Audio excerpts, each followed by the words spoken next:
અંકલેશ્વર જલારામનગર પાસેની વાસ્તુવિલા સોસાયટીમાં રહેતા મનીષકુમાર પુષ્પવદન કાપડિયા અને ગુજરાત હાઉસિંગ બોર્ડમાં રહેતા મનીષ રસેસ મોદી વચ્ચે ઇનોવા કાર ખરીદી અંગે એગ્રીમેન્ટ કરવામાં આવ્યું હતું, જેમાં મનીષ કાપડિયાએ મનીષ મોદી પાસેથી કાર ખરીદી અંગે એગ્રીમેન્ટ કર્યું હતું અને કાર લોનના હપ્તાની સિક્યુરિટી પેટે મનીષ કાપડિયાએ ચેક પણ લીધા હતા.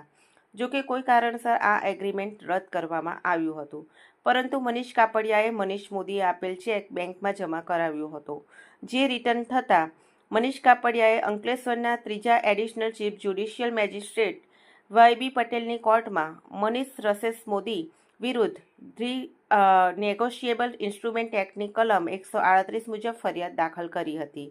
આ કેસમાં આરોપી પક્ષે એડવોકેટ નગીન જાંબુ દ્વારા કોર્ટમાં ધારદાર દલીલો કરવામાં આવી હતી અને સુપ્રીમ કોર્ટ તેમજ હાઈકોર્ટના જજમેન્ટ પણ રજૂ કર્યા હતા.